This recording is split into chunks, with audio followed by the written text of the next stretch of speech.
so I pulled those bills at the last minute because I had assurance from the Marshall City attorney that they would not bring up the reversion bills for that year, so I pulled the bills.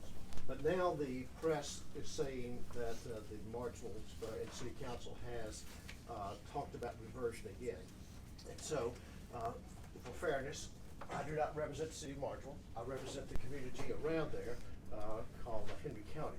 And so House Bill 492, what it will do is that it will allow a referendum for the City of Martinsville citizens so that they will have a voice in the reversion. You know, reversion is going to be a costly matter for the taxpayers of Martinsville. The taxpayers of Martinsville, their property taxes will go up because they'll have to pay property tax in Martinsville and also in Henry County. There will be extra costs that will incur to the City of Martinsville.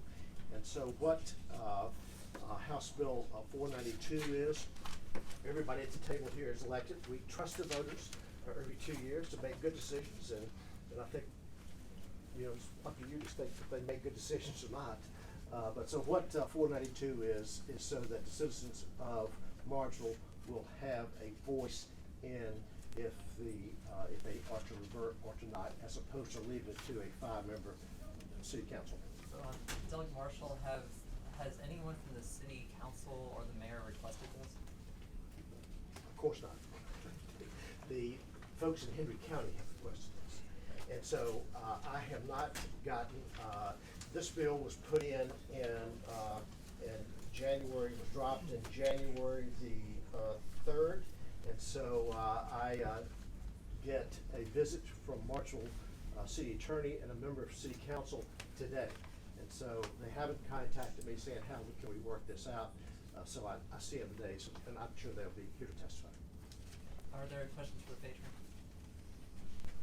All right, is there anyone here who is here to speak in favor of the bill? Madam Chair, my name is Rob Catron. I'm the liaison for Henry County.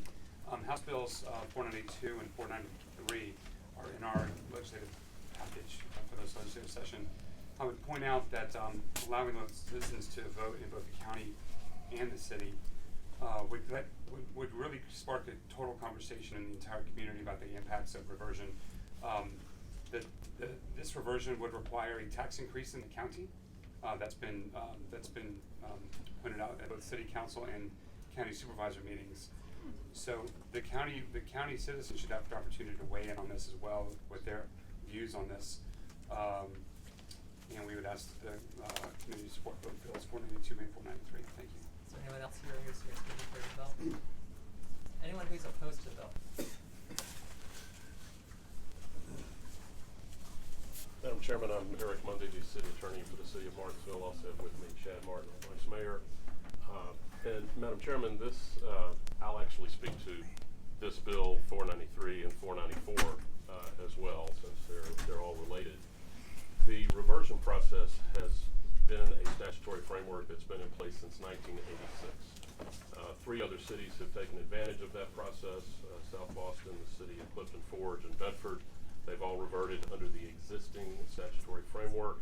Martinsville City Council unanimously voted to pursue reversion under that existing framework in December before this bill was introduced. For years, we have wished to engage in negotiations with the county to try and reach a negotiated solution, much like Bedford City and Bedford County did. Our overtures, regardless of what the county would argue, have been rebuffed. We do not think that changing the existing rules when the game is already underway is a fair way to go about it. It is not conducive to engaging in constructive negotiation. We do oppose the bill. Thank you. Madam Chair, thank you for allowing me to speak. Vice Mayor for the City of Martinsville, Chad Martin. Thank you, committee also. I think it's interesting, not only 3 or 4 hours ago, Delegate Marshall actually said he does not represent the City of Martinsville. And I think it's very interesting. While I'm voted in to be the Vice Mayor of the City of Martinsville, my parents actually live in the county. I have family members that live in the county. And so while I'm not voted to represent them, my heart and mind are out for them.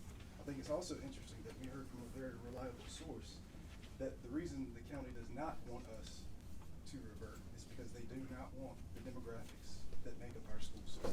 Yeah,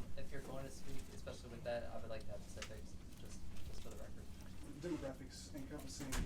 Right, no, I don't want an anonymous source. I want basically, like, if we're gonna present, please present facts. Okay.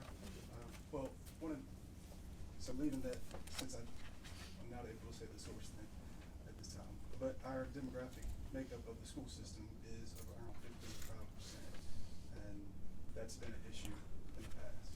And we, again, as our city attorney said, this has been talked about for years, and the county will not sit down and talk about this. If you pass this bill, this will make them not sit down and talk with us even longer. Whereas we could actually work this process out on a local level that doesn't cost the city or the county taxpayers any more money, that would go to lawyers, lobbyists, when we can actually fight this out and sit down and actually talk. And there's a win-win situation for both of us. Thank you very much. Is there anyone else who is here to speak against the bill? Discussion. I know I already spoke to my advice in response to the vice mayor, but sure. I appreciate his comments. We know each other well. Just to set the record straight, the offer on the table right now from the county is a request to the city to sit down and let's talk about merging the two school districts, the Martinsville City School District and the Henry County School District. So there is definitely an offer on the table for us to sit down together, just like James City County and Williamsburg City have come together and merged their school districts, and other places in the state, the local city and county have merged their school districts. That's what we would like to talk about in the short term. I just wanted to put that on the record. So, my sense here is that there's still unfinished business here at the localities. There's still conversations going on. I don't think that they are, from what's been presented here today, that we are really in a good position here to, cut off any existing negotiations, anything else that's going on in good faith with the assumption. At the same time, when bills like this come forward, it is also, at this point, it is designed, if nothing else, even if we're not gonna report today, it is designed for the city and for the county to work in good faith in the next year to get this resolved before the next General Assembly session starts, because we don't wanna have to keep dragging our feet on something like this. And so you all do very much need to get at the table and hammer something out that everyone can agree on, because if you don't, this is what you're looking at. Dolly So, Marshall. Madam Chair, I would agree. I agree with you 100%. So I have been, as someone who represents Henry County, tried to get two people together. It's kind of like getting peace in the Middle East, I think. And so we could pass these three bills and put a delayed enactment clause on there that so if they don't come together at the table, the bills will become effective. Have to come back here. I would not prefer that we accept that as an amendment right now. Long story short with it is that at that point, you very much run the risk of that enactment clause basically coming into enactment, right? And I think right now, especially if we have good faith negotiations going on, or that should be going on, it's to give them that chance to come back here by next year and in good faith, get their situation resolved. So, are there any other questions? Is there a motion? Second. All right, motion's been made and properly seconded. Delegate Poindexter, I'll be happy to let you talk on this. At the same time, the motion is not debatable because it's to lay on the table. All right, with that said then, clerk will open the roll.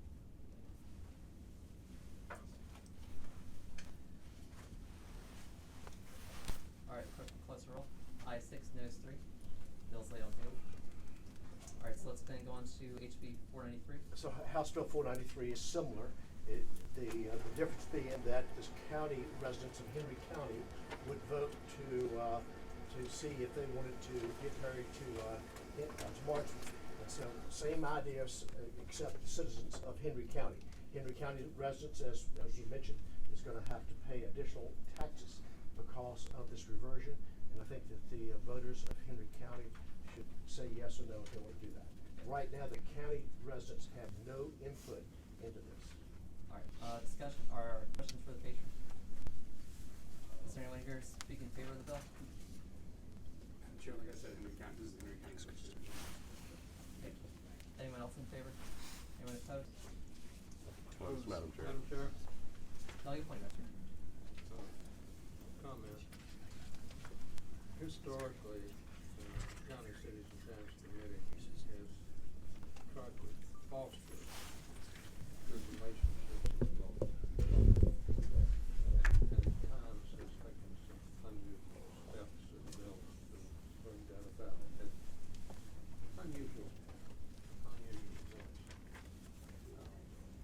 for Covington and the situation that turned out terrible, where there was no local coordination in the meeting. Medford turned out very, very smooth, got on good with them. So, it seems to me that if the county residents have a running record, then that would probably help spur the locals to talk a little bit. So with that in mind, I would move, well, I'm still commenting, make the motion there. Okay. Thank you. Is there anyone else who'd like to speak to the bill? Doug Poindexter? I move to the board. Substitute motion. Substitute motion? Move the table. Second. Alright, move's been made and properly seconded to lay the bill on the table as a lay on the, just so people know that lay on the table is a superior motion and it's non-debatable. So clerk will open the roll.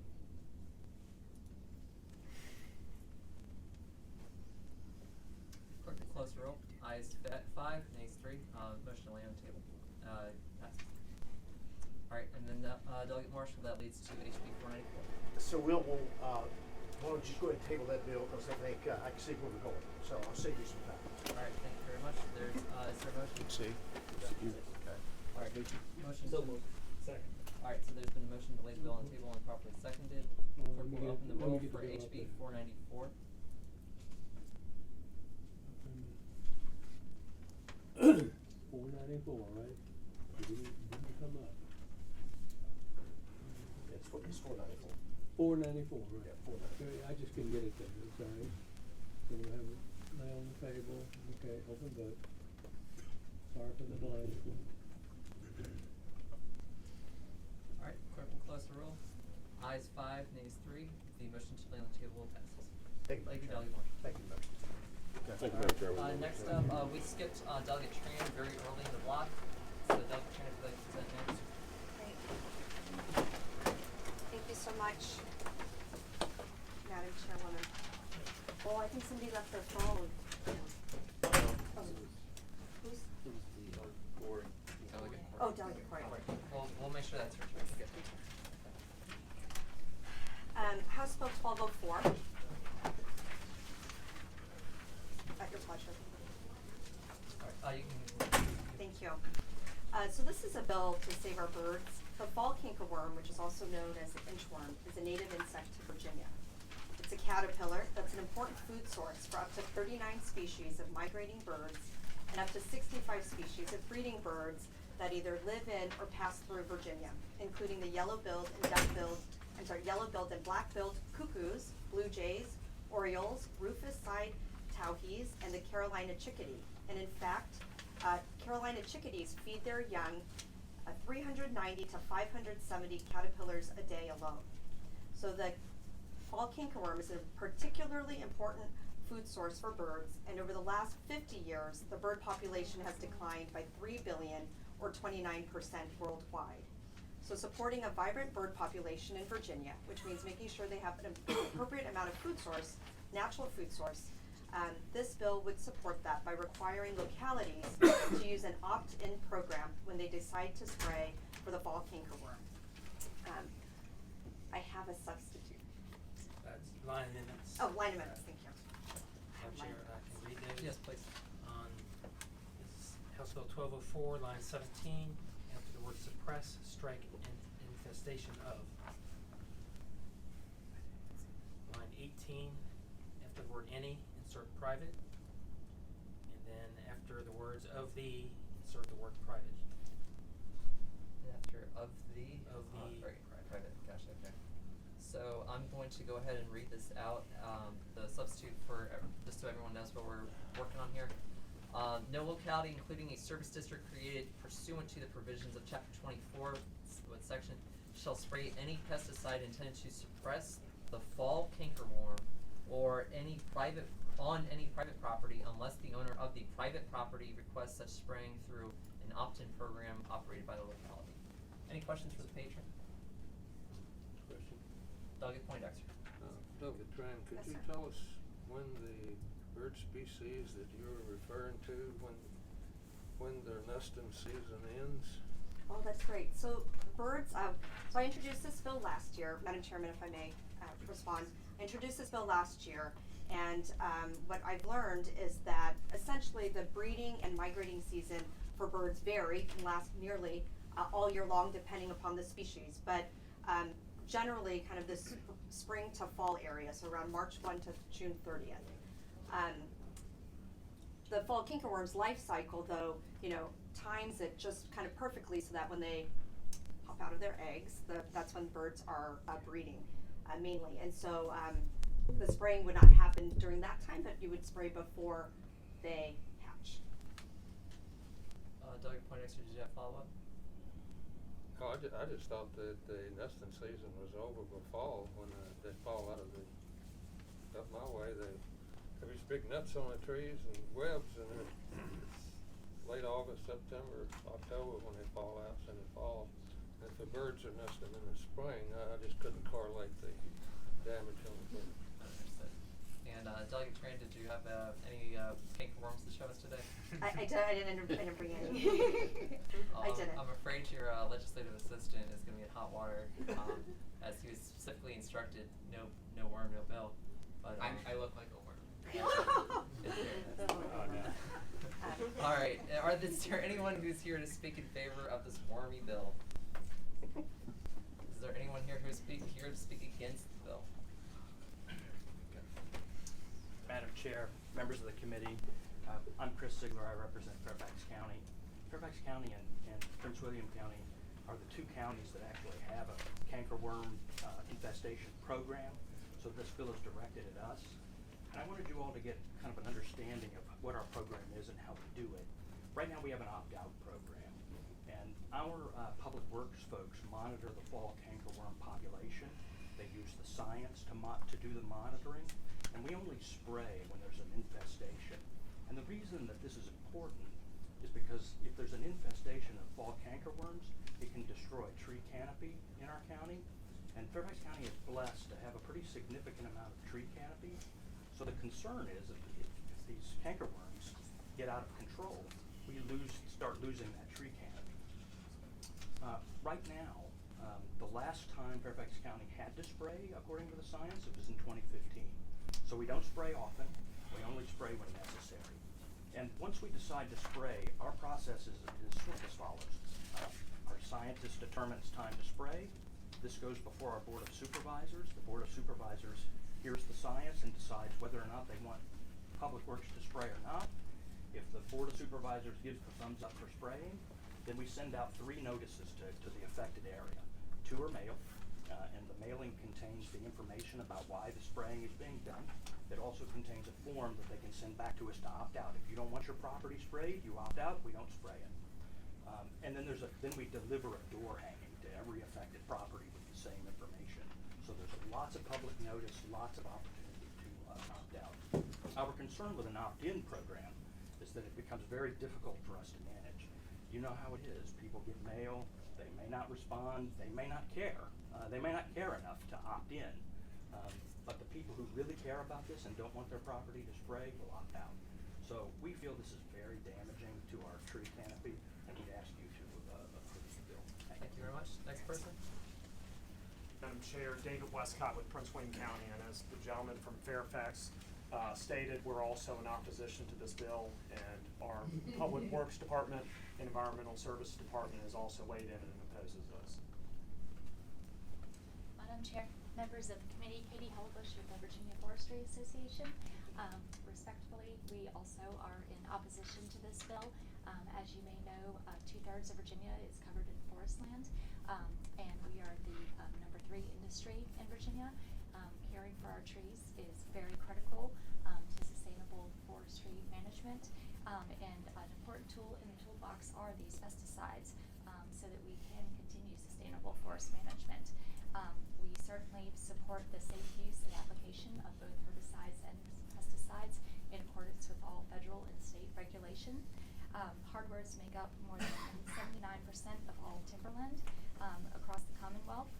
So that would include the oak hickory at 9.7 million acres. This represents 61% of the Commonwealth's total forest. So want to be sure to emphasize the impact this would have. Right now, we are concerned about an oak decline, and so we want to make sure that we are able to combat that.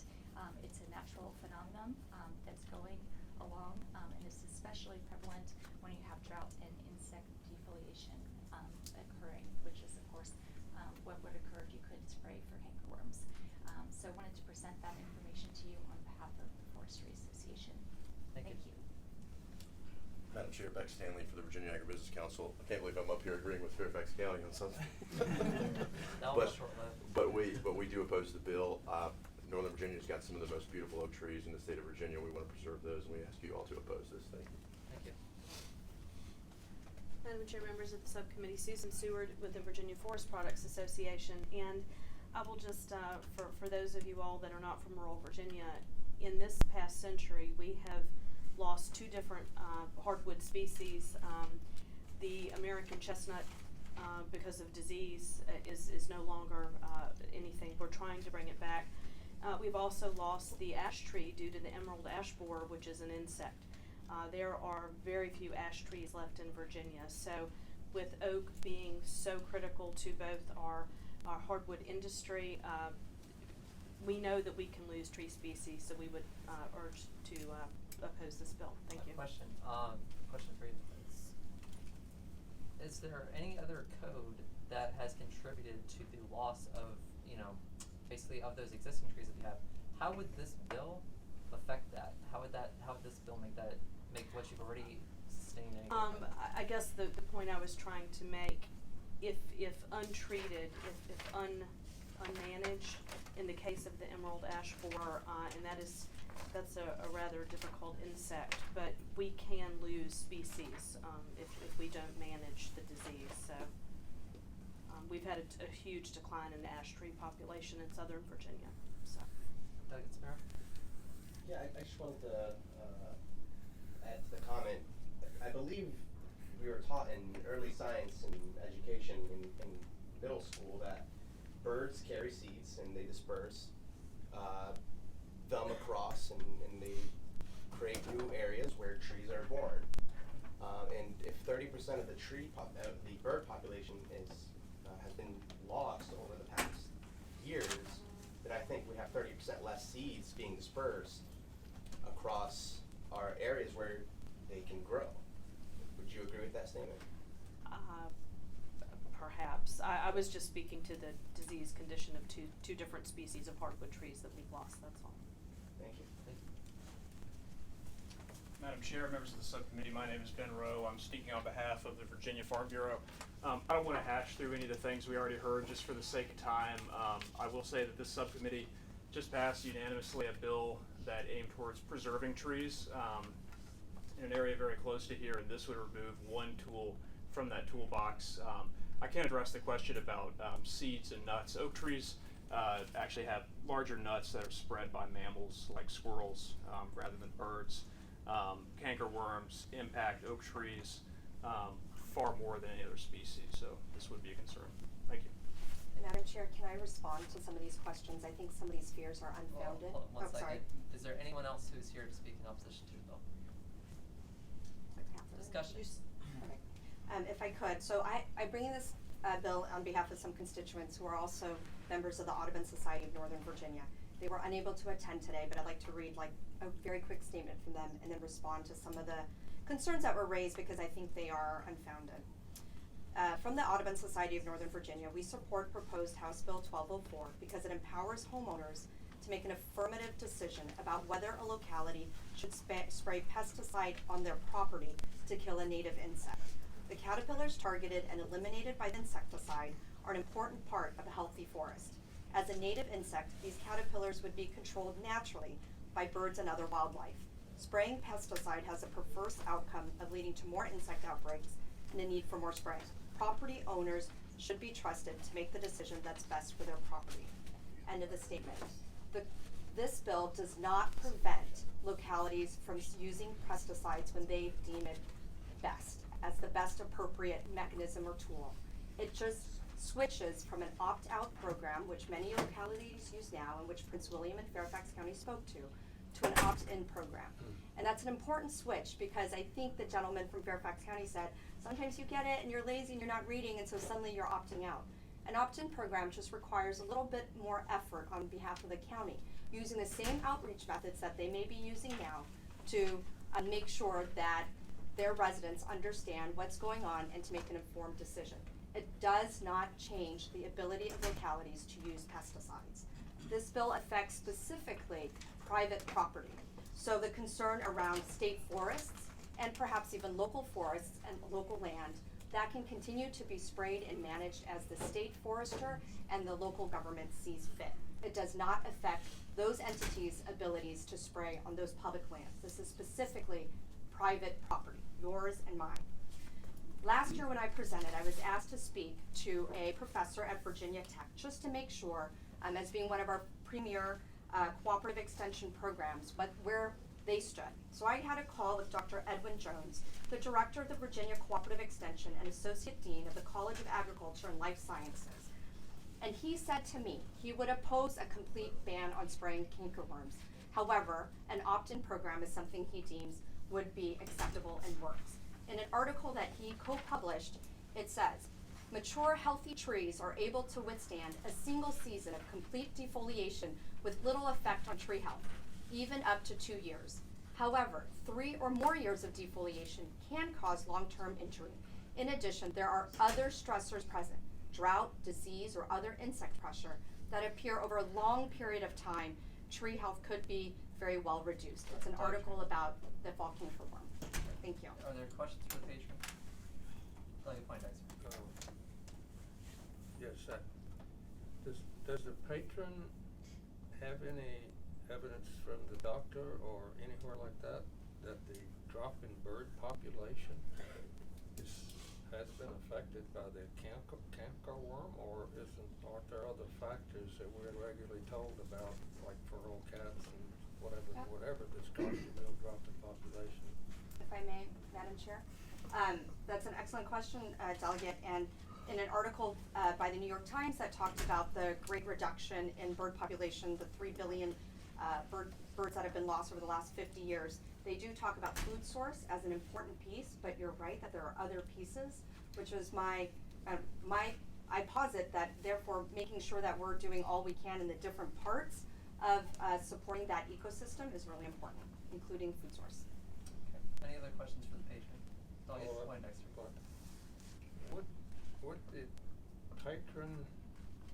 What would the patron think of an amendment to the bill that would limit it to planning district 8?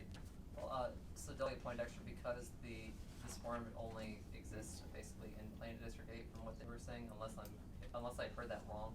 Would you like to speak to that? Sorry. Yeah, I'm sorry.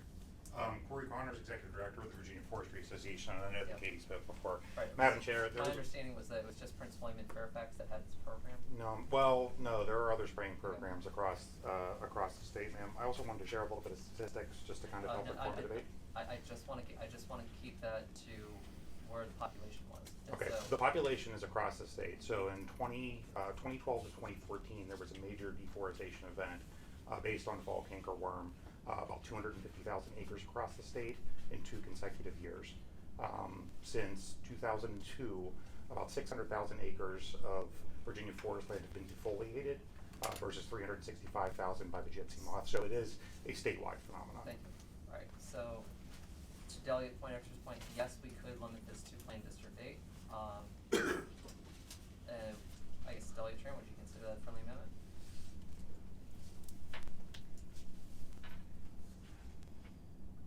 I mean, frankly, I'm weighing the fact that there are birds. We thought about this last year when when we drafted the bill, and the fact that birds don't just migrate and live in Planning District 8, right, and breed.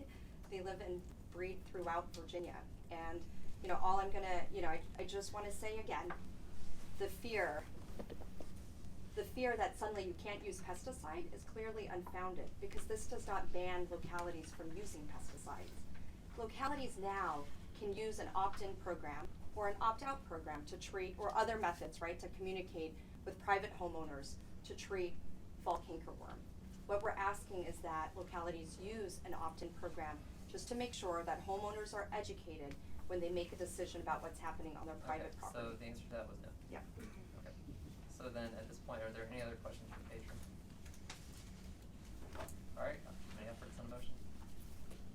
report, move to report. Second? Alright, motion's been made and properly seconded to report the bill, as amended, correct? Yes, Oh, yeah, sir. we Oh, didn't actually adopt. did. Oh, we did adopt the amendment, okay, then I need someone to adopt the amendments. Madam Chair, I adopt the amendment. You Move to move- adopt, move to adopt the amendment. Second. Alright, move has been made, properly seconded, all those in favor say aye. Aye. All those opposed? Alright, move to adopt the amendment's been made and properly seconded, and it's been adopted. So at this point, we need a motion to report the bill as amended. Move to report as amended. Okay? Second. Alright, the bill has been, moved to report and properly, moved to report as amended and seconded. Clerk will open the roll, please.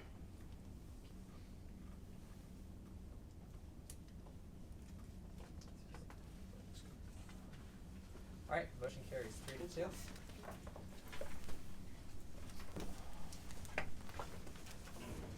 Clerk will close the roll. Thank you.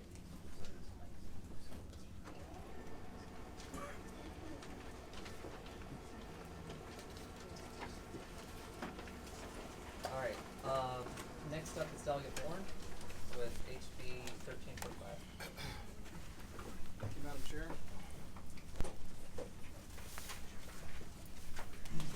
Delegate Bourne. Thank you, Madam Chairwoman, members of the committee. House Bill 1345 was brought to me by the mayor of the city of Richmond as a tool to help, or be a tool in the toolbox for the city of Richmond as they contemplated a development deal in downtown, a project centered on a new Coliseum arena. Since that time, conversations between and among the stakeholders in the city of Richmond, the mayor, the city council, residents of the city of Richmond have continued to evolve. There have been some recent developments on city council which suggest that more conversation probably is needed. And so because of all those developments, I'd like to give the city the time to have those discussions, decide upon what, if any, development they'd like to do, not necessarily in the Coliseum area.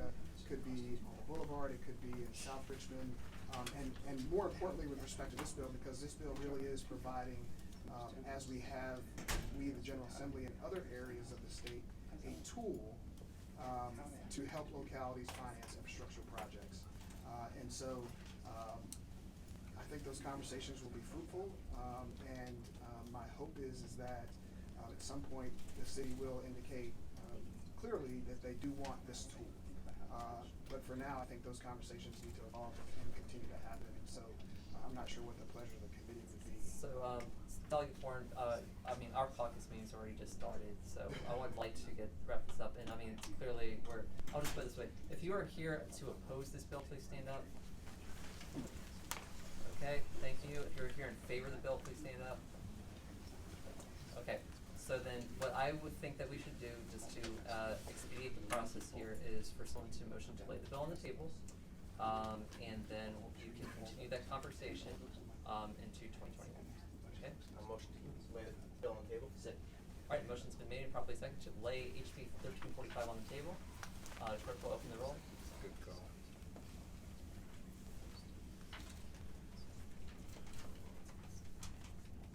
Is this to defer? No, this ends the bill will not be considered here. The clerk will close your roll. Ayes 6, no 0. Bill's been laid on table. I thank the chairwoman for her time. Thank you, members of the Thank you. But can it be called back up? It could be called back up, but like we're In the session? as chair, I'm telling you, like we're getting it called back. He's been here a lot longer than I have, he can tell you. Huh?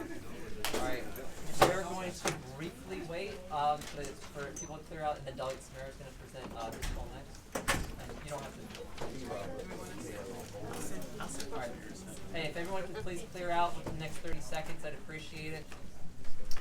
Thank you.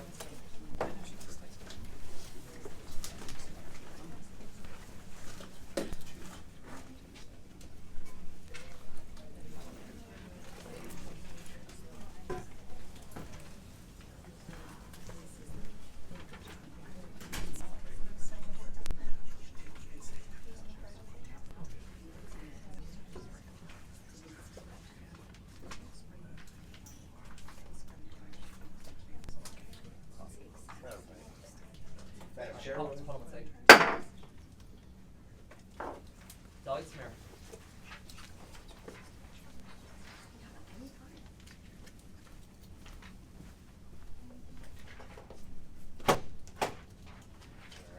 Chairwoman, thank you so much for hearing this bill. This bill was brought to me by the town of Herndon.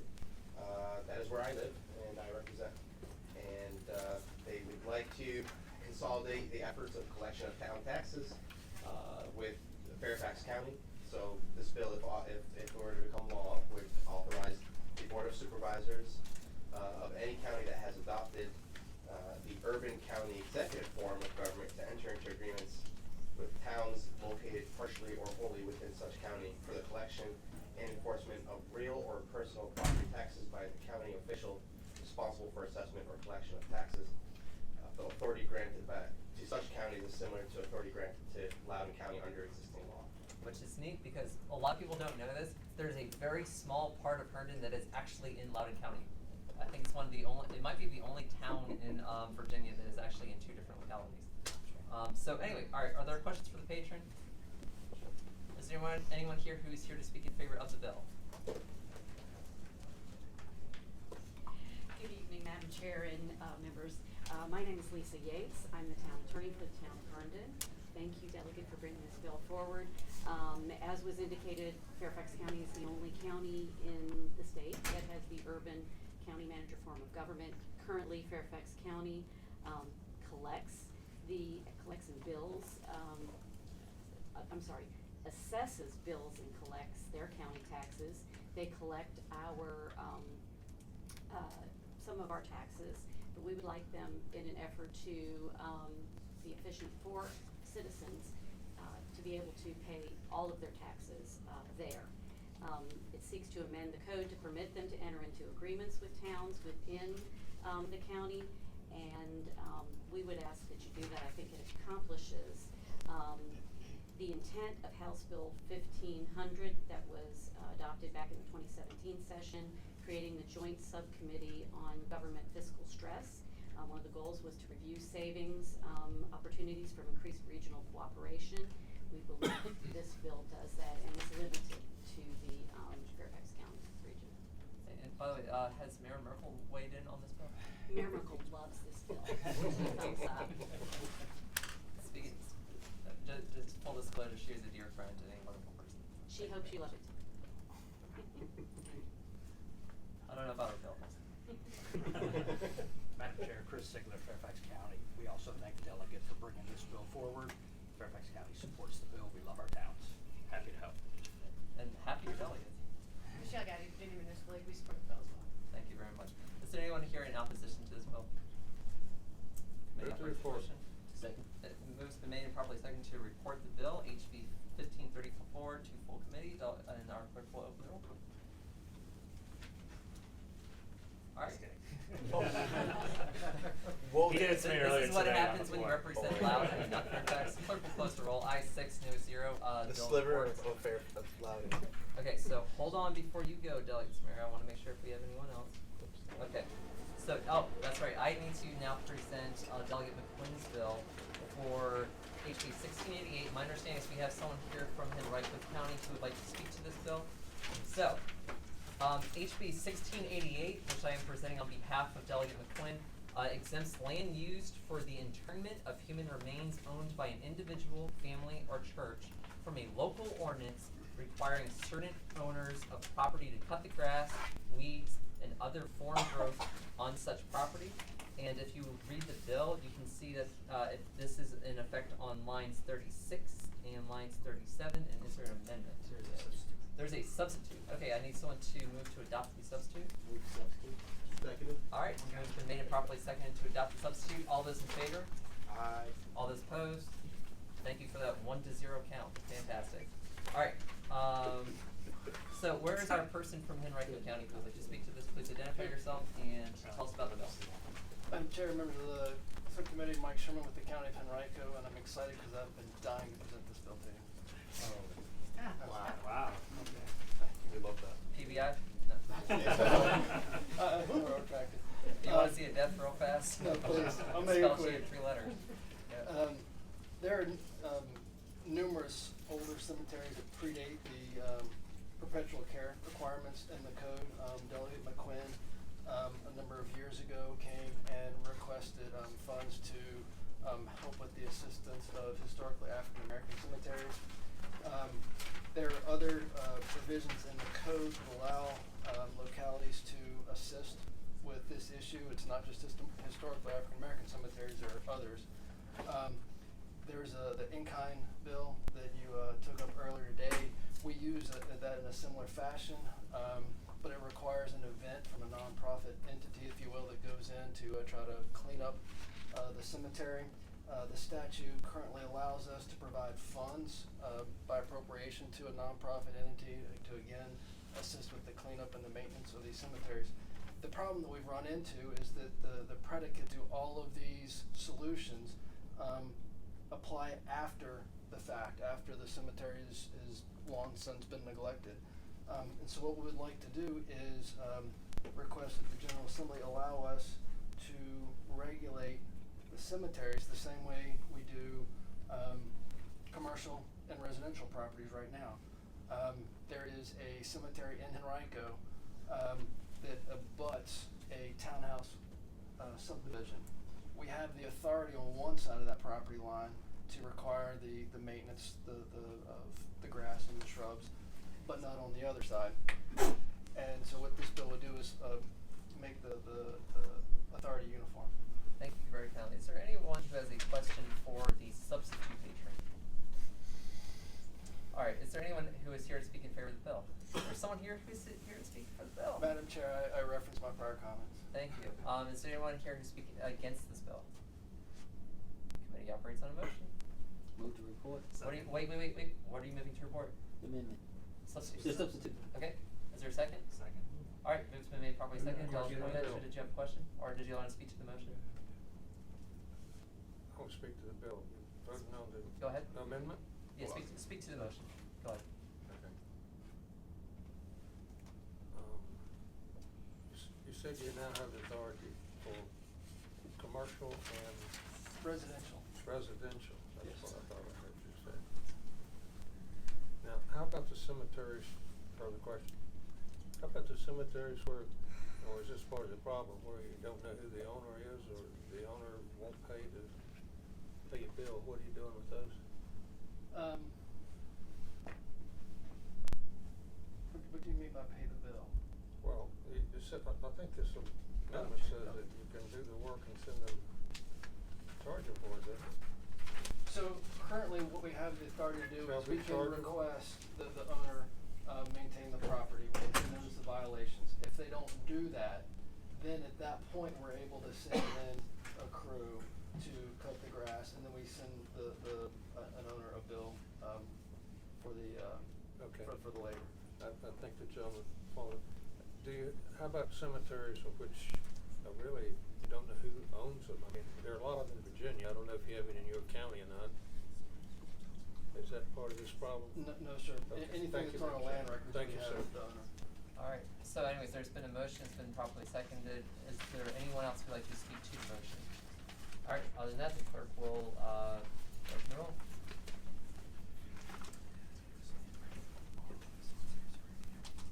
All right.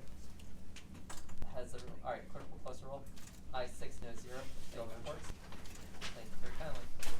Okay. Now we've got some cleaning up to do. So I'm gonna need a motion to pass by Delegate Campbell's HB 1588. Until when? Till next week.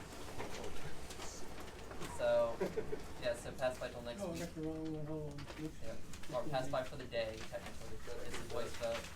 Thank you. So all those in Move favor? pass by the day. All right, move to pass by the day has been made. Second. It's been properly seconded. All those in favor, say aye. Aye. All those opposed. All right, Delegate Campbell's bill has been passed by for the day. Next, Delegate Lindsay's HB 559. This also has a speaker's letter to go to finance. However, Delegate's not here, so I need a motion to pass this one by for the day. Move pass by for the day. All right, move's been made. Second. It's also been properly Madam seconded. Chair, did you want to pass it by for the day or is that a comment? No, it's passed by for the day because we have to take some sort of favorable action on it in order for it to go to finance in the first place. So that's just a report for it if that hadn't been made. All right, so the move's been made, properly seconded to move the bill over, or to pass by for the day. All those in favor? All those opposed? Okay, HB 599 or 559 has not gone on or was passed by for the day. Delegate LaRock's been in and out. if someone would like to contact him, if he would like to present his bill, I can put the committee at ease for a couple minutes.